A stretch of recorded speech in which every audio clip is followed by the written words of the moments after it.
tutok sa kaayuhan ug kamatuoran, kredibilidad maoy gibarugan. Ang bagong yugto ng ating himpilan, ang Sunshine Radio ay SMNI Radio na. Patuloy kaming magbibigay ng mga balita, impormasyon, serbisyo at inspirasyon para sa Diyos at sa Pilipinas nating mahal. Ang SMNI Radio ay magsisilbing totoong boses ng bayan at maaasahan sa panahon ng pangangailangan. Handa ang SMNI Radio na maging kasama sa bawat yugto ng buhay ng mga Pilipino. Inyong maaasahan na patuloy na magsusulong ang SMNI Radio ng pagbabago at pag-unlad. Asahan ang mas pinaigting at mas pinagandang mga programa na ihahatid ng SMNI Radio. Hindi rin mawawala ang mga programang magbibigay inspirasyon at pananampalataya natin sa makapangyarihang Ama sa pamamagitan ng kanyang hinirang na anak, Pastor Apollo C. Quiboloy. Tuloy-tuloy sa pagkikinig at panonood dahil sa SMNI Radio, araw-araw kami magsisilbi sa inyo. Maraming salamat sa inyong patuloy na pagtitiwala.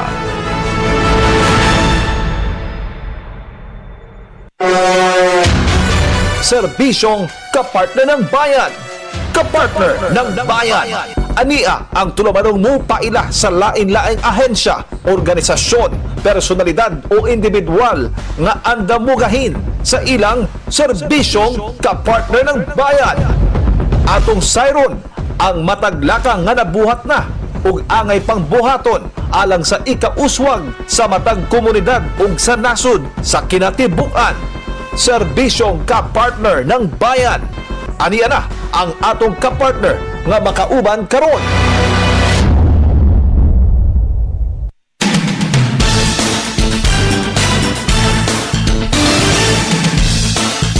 Good afternoon mga kapartners! Welcome sa atong programang Serbisyong Kapartner ng Bayan. It's another productive episode no sa atong mga tigpaminawan. Kumusta mo tanan no sa ato ang mga listeners sa Cebu, Bohol, Central Visayas, kinatibuk ang Visayas region, sa mga listeners nato online. Live ta karon sa atong official Facebook page DYAR SMNI Radio Cebu, SMNI Cebu Visayas, o syempre sa ato ang official Facebook no page, ang Kapartner ng Bayan Facebook page mga kapartners. Welcome mga kapartners. Kinahigala ka pa na Jim Reviosa. It's another episode sa atong programa og akong i-share mga kapartners kaninyo no kay ang Department of Education Region 7 headed by Regional Director Arturo Bayocot mga kapartners no nagpahigayon pog press conference updates para sa atong mga tunghaan human ang pipila ka semana no nag-open ang atong mga eskwelahan mga kapartners. Kumusta ang ilahang gipahigayong first implementation no sa bagong curriculum.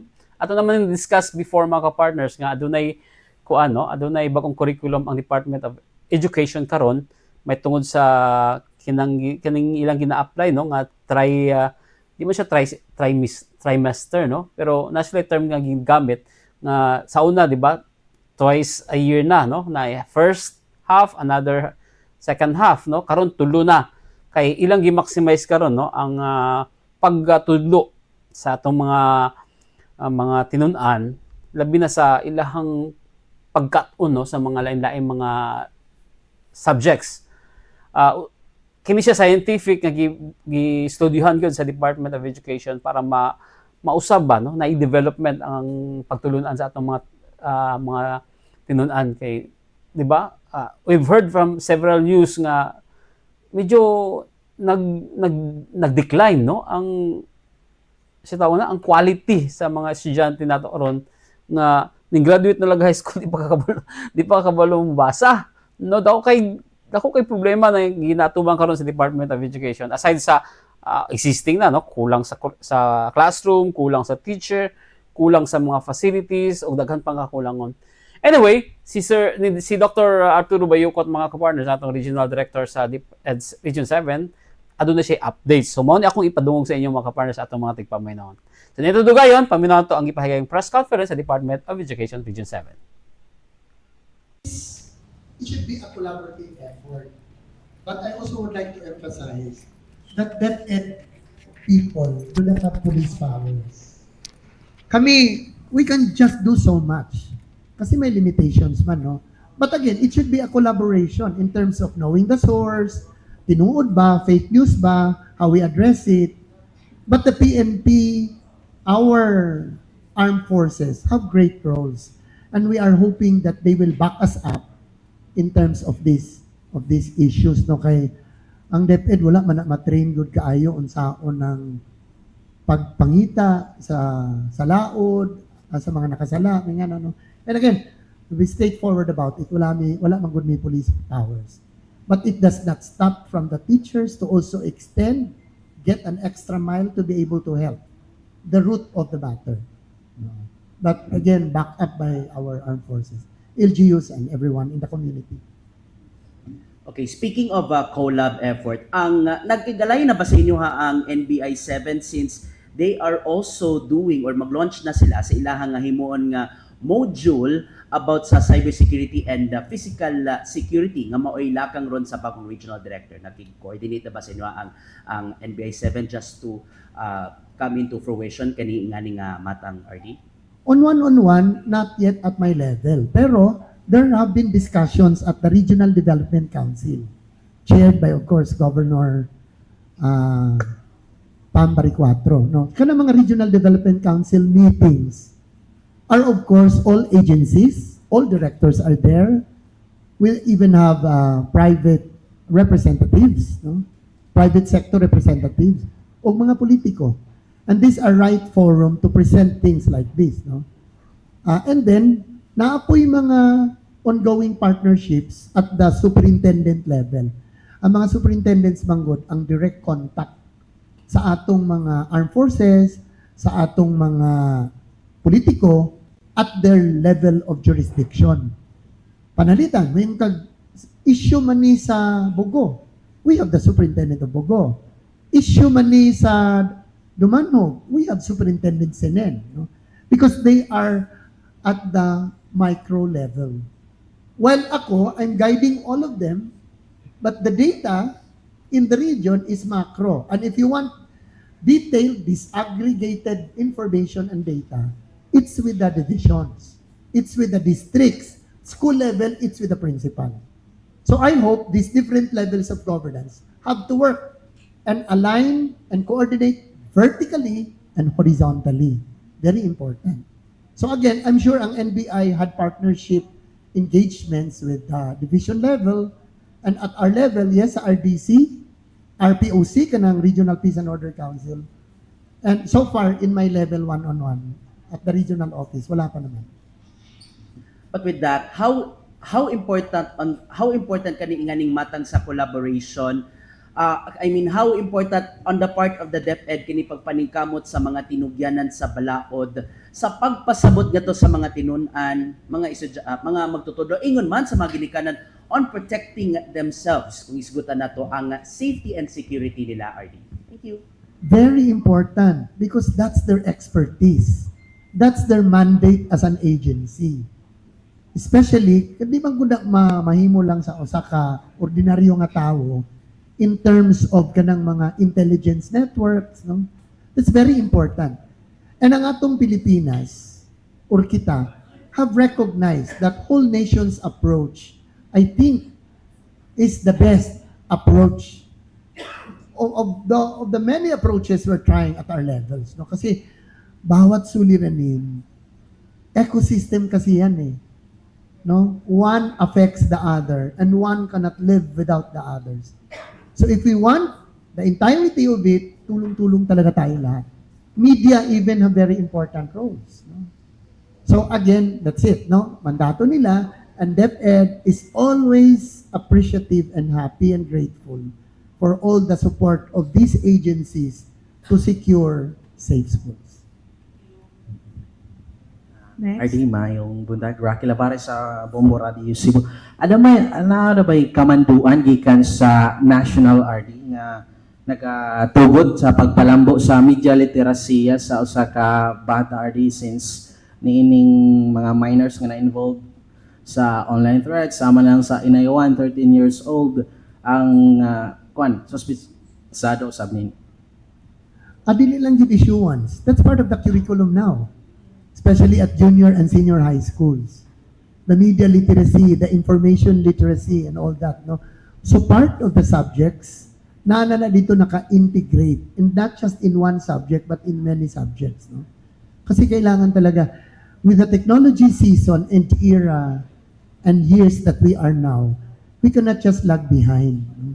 Kailangan talaga our students will cope. No? So, again, part na sa pagtudlo, even in other subjects, so, pananglitan ako, nagtudlo ko English. And then my lesson is subject-verb agreement. But I will use a content about media literacy or leading to media literacy. That is what we call CBI or content-based instruction under the integrative modes of learning. So actually, pwede talaga kung anong material ang gagamitin mo to teach the lesson on your subject and use it as well. Mura bang hitting two birds with one bullet, sort of like that. Good morning, RD. I'm Daylan from CDN Intern. I would like to ask about, can you tell me more about the application that you have collaborated with PRO7? As far as I can recall, there is this app that you have to upload in your screen sa cell phone, and it's for free. And there is QR code na i-click mo. Hindi ko lang talaga natuhog yung detalye na yun kasi I'm not also a techie person.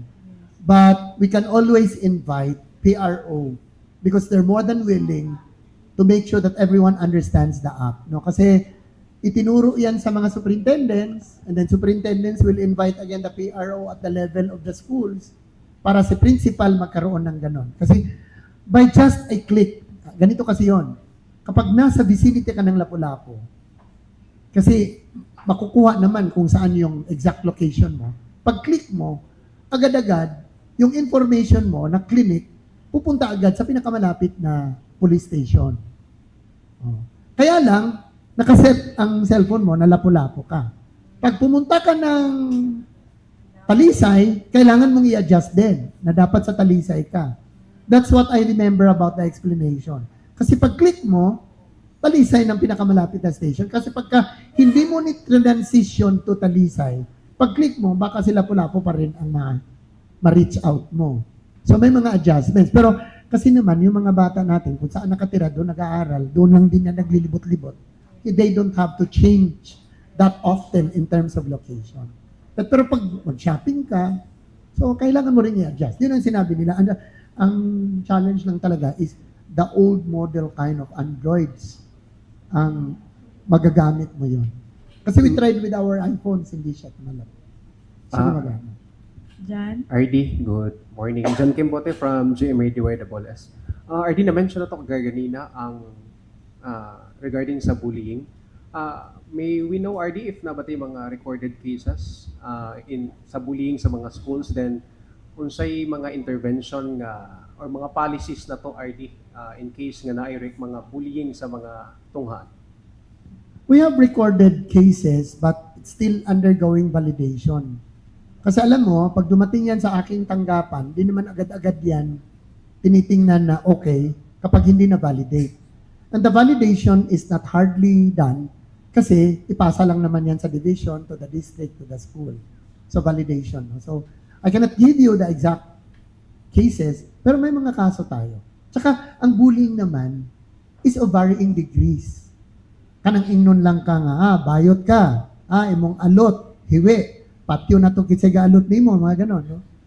And I think they don't deserve also a very active kind of answer or measure. No? So, walang continuous good guidance sa teachers and even everyone in the school. No? So, ang mga bullying kasi kanya-kanyang ano yan eh. No? And we know the story of Tacloban na hindi lang naman daw yan. Well, I just learned it from the many social media noise that I can hear, no?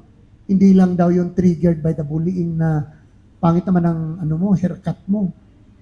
Driven daw by yung bata daw, aywan ko kung totoo, nalulong sa kalalaro ng isang violent site na pwede palang pumatay ng tao dito sa game. I-apply nga natin ito sa totoong buhay, mga ganon. And if you are playing Monday to Friday, 24/7, parang makondisyon talaga yung utak mong ganun. Kaya kailangan meron talagang regulation. And I think our Philippine government has restricted already some of these violent game sites that are really very susceptible for students. RD, if ever na-confirm nga cases sa bullying, o say process ani RD, like guidance counselor or Yes. Ang advisor to guidance counselor, to principal, meet the important people who will be involved because there's also this kind of committees at the school level. They can elevate it to the district through the district supervisor and goes through up na. Then of course, i-report. The RRM is also part of that. Then i-report sa superintendent. The superintendent also has his team in the divisions. And if they are not settled at the ground level, they can elevate it to the regional office. And me, to be the bridge to central office, if it needs indeed national intercession. last na lang siguro, RD. Message na lang nimo sa mga ginikanan, RD, since if we really consider cyberspace nga nanay threat, especially sa imong giingon nga games online nga pwede magamit, ready kaayo ta sa school. We regulate using phones sa school. Physically, we are preparing na natin mga upgrades sa security. Same message na lang nato sa mga ginikanan nga sa ilahang balay dili manato ma-regulate ang mga bata. Sa ato mga ginikanan, kinahanglan gyud ipakita nato ang atong papel bilang totoong magulang, no? Kasi hindi lang po 'yan sa panganganak tapos na agad. No? At saka kapag ka nasa eskwelahan na yung bata, hindi ibig sabihin sa DepEd na yan wala na kami yan. And remember, we might secure your children 8 hours during the school day, but when they are off at the gate of the school, walking towards home, and living their lives with you there, marami kayong papel na gagampanan.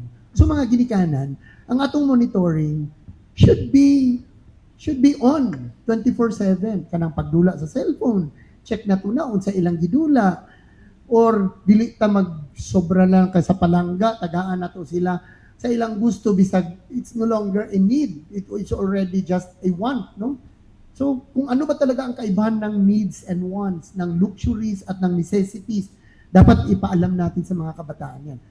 Ay, kung akong ginikanan, di mo kinahanglan ang kwarta ka na, kay imura ng gilustay sa computer, why would I give you that? No? Unless nakakatulong yan. Pero kung nakakasira yan sa focus mo, lalo na sa pag-aaral, di kita bibigyan.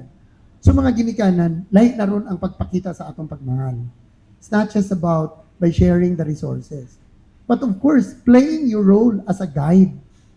Tayo talaga ay magbigay ng gabay at patnubay sa ating mga anak habang lumalaki, habang nag-aaral, habang namumuhay. Kasi papel po yan na ginagampanan ng bawat isa. Ang mga teachers, maestra man po, aginikanan man sabna. So hindi pwedeng wala silang kaalaman sa mga ganung bagay-bagay. Kasi sila din, papel din nila yon. So, it's not easy to empathize with parents. If I am a director, it's not easy to empathize. I simply put myself in your shoes. Maintindihan kita kasi magulang din ako, magulang din kayo. Ganun. So, mga ginikanan, while ang atong mga magtutudlo, mga principal, aming kamot, ng inyong mga anak makat-on, mahimong safety, ma-secure sila. Again, this is everyone's concern. And everyone should contribute to getting what we want for the lives of our children. Thank you, RD.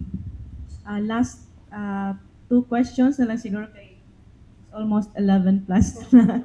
Muenda sa tong kapihan. And I think we will request RD nga mo stay lang sa for the interview lang niya later sa mga media, RD.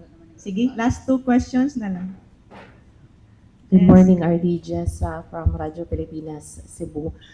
We understand that a few days early on or immediately after the Tacloban incident, the DepEd Central Office has initiated a virtual briefing on active attack. I mean, not just active shooters, but since we've also had recorded knife attack and other forms of attacks, what about in the regional level and localized level? Do we intend to incorporate a localized protocol or simulation or drills of some sort? Do we intend or have we discussed it with our divisions and provinces here in Central Visayas especially, how to handle and how to prepare more on our part, sa end lang, as much as the capacity of DepEd is concerned in addressing active attacks? Thank you. Nung mangyari yung sa Tacloban, not long after, nagpatawag agad ng meeting si Secretary Ngara.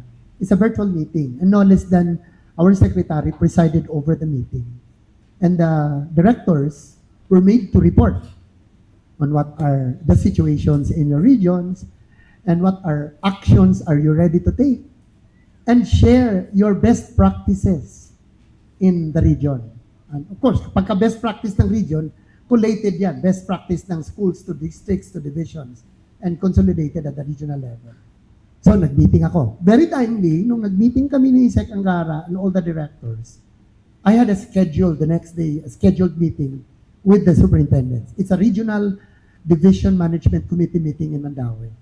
So, top of the long list of agenda is really the security and safety of learners. So, discussed me, ga-review me sa DepEd orders, nag-issue related to securing safe schools, no? I-discuss na mo ang provisions.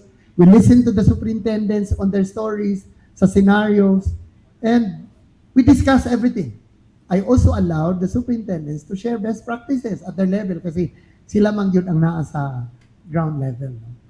And then, I'm sure, when my Remancom is done, naghimo na po sila og division Mancom. And I can see in the posts, many divisions already cascaded our discussions. And kanang mga drills, mga simulations, dito ginahimuon sa site, which are the schools. There probably are simulations modeling how is it done at the division level, but the real drill should really be done at the school level. No? So I'm sure our superintendents and district supervisors are onto that. No? Kasi magmamancom na naman ako for July, and I will again allow the superintendents to report to me. But time after time, naman po ni GC, mga superintendents, they are also keeping in touch with me. Asking questions, sharing stories, and me also sharing policy frameworks that are at the level of the DepEd. May that be central or region. So, one yun na, kanang continuous and consistent coordination vertically and horizontally in all levels of governance. Okay. Sir Rick, and then last. Last. RD, last week, our disaster officers, mga PDRMOs, has admitted that ang naitabo sa Tacloban is we need a new template on that. No? So how do you find it, since you're talking about collaborative efforts, not only with the DepEd, but with the other mga disaster preparedness groups na to? Collaboration has been done in different levels. Matter of fact, police visibility is already apparent now. Ang mga police officers nato, ang ingon po tong PNP, it's very impossible that we provide one police officer per school, no? But of course, strengthen po down below the barangay levels, na po tayo mga barangay tanods, and I think they have been alarmed. Di lang I think, I'm sure they have been alarmed through the coordinations and negotiations with our schools. Okay? Kanang schools, wa magyulaing unang maunang-unang na LGU magyud na. And LGU connects with the PNP, and us probably connecting also with the PNP. So I think we are seeing that everybody is alerted on that case. No? Although that is an isolated case, but the susceptibility, ako happy yun kay ko pag nahitabo na, wa ko na happy nga nahitabo na ha.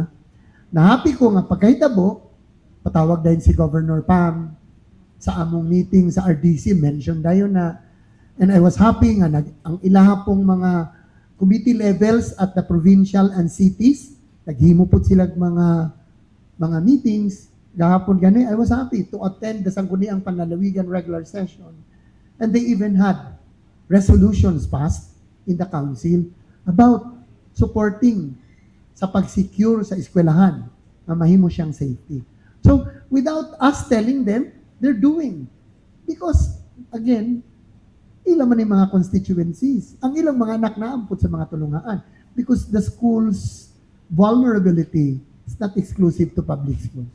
even to private. And as I shared to you in 2003, 23, in Cagayan, it was even a private school. A very secured school, high perimeter fence. Nakapasok pa rin. At nangyari pa rin yung tutukan doon. So again, everybody really is enjoying to be part as we rally behind our students to ensure that they are safe and secure. Last. So, I have two questions lang. A recent report says, sir, that more than 10,000 classrooms are needed across Cebu and Bohol. So, the Department of Education in Central Visayas, Department 7, has proposed the construction of only 2,726. So, can we ask for update on classroom backlogs in Central Visayas? Ang backlogs sa Central Visayas, the whole of region, is 10,845. Ang imong question mo na ay pangutana, 2,726 ang gipropose. Because resources are not unlimited. So this is a multi-year proposal. So, nag-propose mi karon nga tuig, nga 2,000 plus, the following year, probably another 3,000, the following year, until we close the gap. Kabisan pang mag-propose niya ng 10,000 karon, ambot o pila po'y mahatag na sa atong gobyerno. Kay dili man unlimited ang atong funds. May tagpareha pa nag-rise dito sa nang Mang Inasal, kay unlimited, no? So, nguna na siya, no? So, multi-year planning, multi-year proposals, no? And, nag-propose ta og 2,726. Wala pa ta kay balo kung the entire proposal will also be granted. Because statistics would tell us, dugay na ba ako sa DepEd, 40 years na ako sa DepEd, 11 years na ako nga regional director, and year after year kanang paghatag natong proposals, only a fraction of that is granted by the Philippine government. So the following year, propose na punta. But we're happy. Labi na karong tuiga, because this is for the first time that DepEd is allocated with a budget of 62 billion for school building. Kay sa unang panahon, narigi na sa mga 17, 14, 20, karon naabot siya 62. No? But again, 62 is just a fraction of the entire problem of classroom shortage in the entire Philippines. Plus, imbis makatukod na tagbag-o, ato ang mga karaan-karaan, okay pa ang tato, we are visited by calamities year after year. So, mga guba, repair na punta. Ang uban, di na yun ma-repair, no? But we continue to live our lives because this is the way how we live our life, no? Di naman pwedeng we give up, no? When we surrender. No? Kaya niyaman ta sa calamity-prone country, no? So, we expect disasters, and the good thing of that is we have to prepare before the disasters happen. So, last na lang, sir, about sa update on mass promotion and grade transmutation in DepEd. So, what is DepEd doing on struggling readers in the region as to report from EDCOM 2? Back to your first question, was it? So, update on mass promotion, promotion. and grade transmutation in Ang DepEd. atong dili na siya, actually, ang correct term is the expanded career progression. Natawag na lang siya nga mass promotion because only this time that we see nga nagdungan ang kadaghag ka-promote. Sa una man god, magulat ka nga na mo retire, mamatay, mo resign. Aya pa ka ma-promote kung ang yang item taas kay sa imo. But now, with expanded career progression, ang imong kaugalingong item ang i-elevate. You occupy your own item, but your item is raised. No? That's under expanded career progression. So, dili kayo dako gasto kay na naman kay sweldo dan. Example, teacher 1, your salary is about 30,000. So, kung i-elevate ka to teacher 3, ang kato na lang balanse ang ihatag sa gobyerno. Because you already have a budget for your basic. And this is a very good program of the Department of Education, giving chances for those who deserve long ago that have not been given the break. So karon na-promote sila under expanded career progression. Daghan ang na-promote, hundreds and thousands. But, ingon na po ka, kumusta man, tanan ba yun na-promote? Di lagi po madungan ang tanan, limited man po ang resources. So in batches, in years. So we had a good record of last year, of this year, and the budget for 2027, pagsugod sa budget process, nanapod na ang budget for the expanded career progression. So nalipay kaayo ta nga kanang example no, klaseng example, principal 4. Sa usa ka division, example, usa ka utang na lang nato sa Talisay, basig duha ra gyud ang principal 4 diha sa una nga item. So dili gina madugangan. Kung mo retire na aya pa na mapulihan. Pero karon with ECP, we can reclassify. Reclassification. With the expanded career progression, ang mga principal 2 karon pwede natong i-3, pwede na natong i-4 with the ECP. And ang akong awag sa tanan, mga magtutudlo, mga school leaders, we just have to wait for the right time. If it's not this year because you are not in the priority, nag-prioritization man gud ta, giuna man nato ng mga retirable. Kay teacher 1, 30 na katuig kaluoy pod. So before ka mo retire, itaas-taas pod nato na imong level so that when you eventually retire, ang imo pong pension mataas-taas pod because it is based on your last average of last 3 years salary, no? Ikaduhang question sa murag kog nag-defend og thesis ani sa kadagan ninyong pangutana. Your second question was about the reading problems, poverty alleviation, the learning poverty, the EDCOM reports, they're all true. And again, this is even the reason nga nung nag-revise ang curriculum as an active solution, as an active program to address this.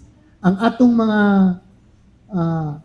action sa DepEd, pagtudlo sa mga bata, gitrain ang mga teachers, kini man kong pagkatuto sa mga bata. Daming aspeto. Number 1, may kakayahan ba ang teacher? So dapat i-train. Number 2, may yung mga kakailanganin ng bata. Libro, learning activity sheets, nandyan ba? So DepEd funds this. Number 3, kailangan ng computer. Meron tayong DepEd computerization program.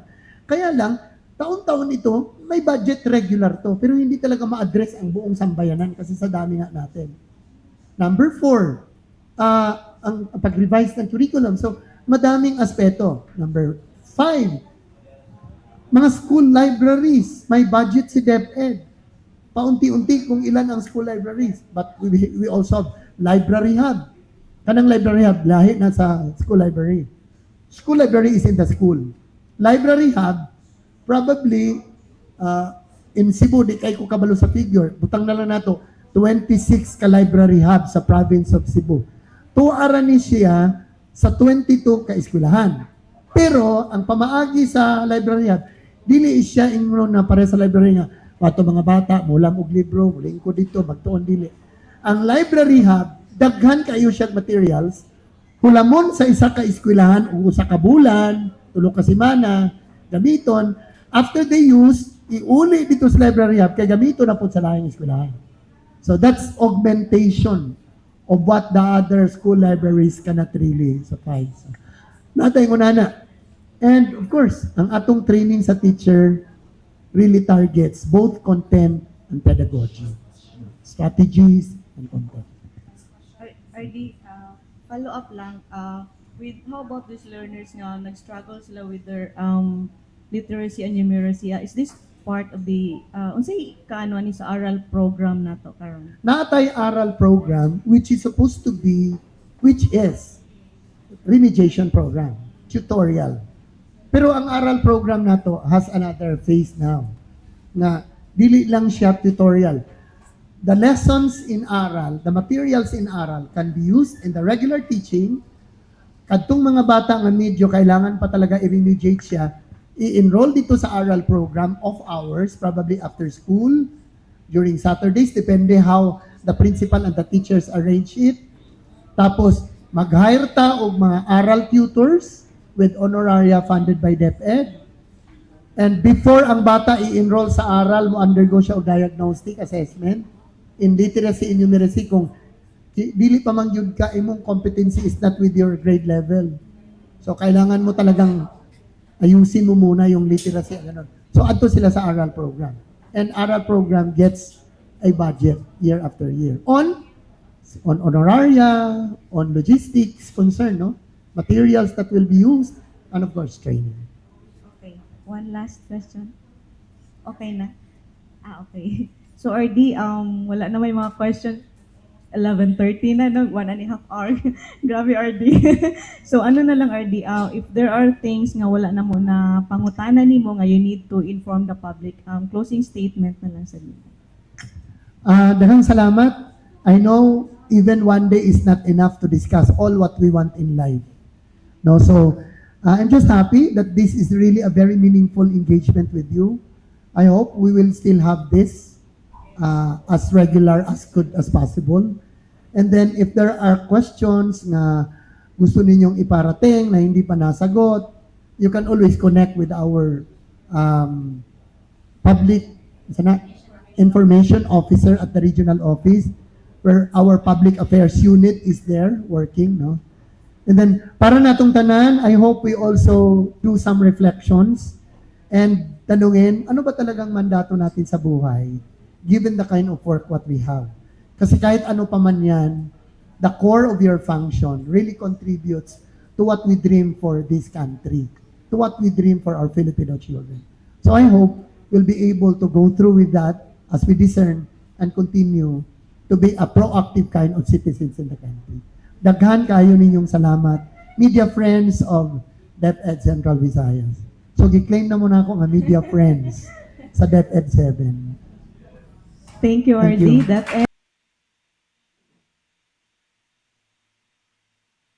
Alright, mga kapartners, no? Ug syempre nadunggan na to ang mga pamahayag ni Dr. Arturo Bayocot, mga kapartners, sa gipagayong press conference sa Department of Education. Updates to, mga kapartners, no, sa ato ang tanan unsa ginabuhat karon sa DepEd, labi na sa baguhay rabi, no? Nag-open ang mga klase.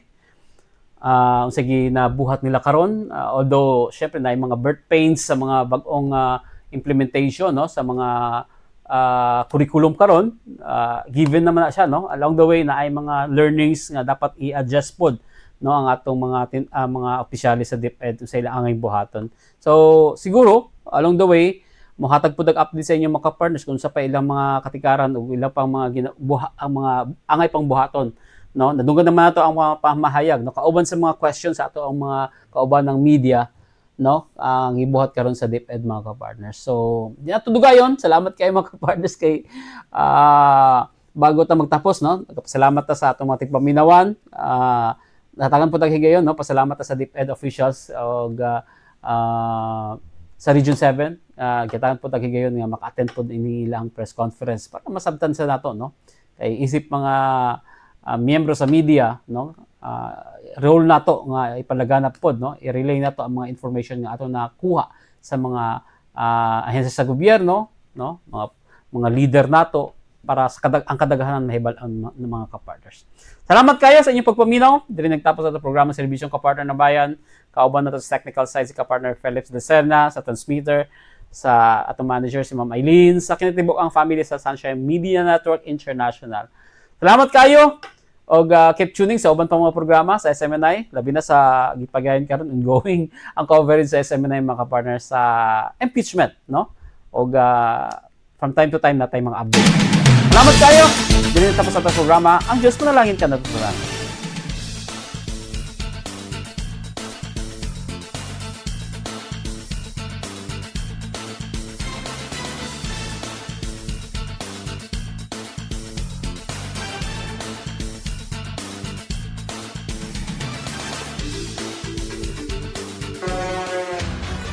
Kadto ang tulumanong serbisyong kapartner ng bayan.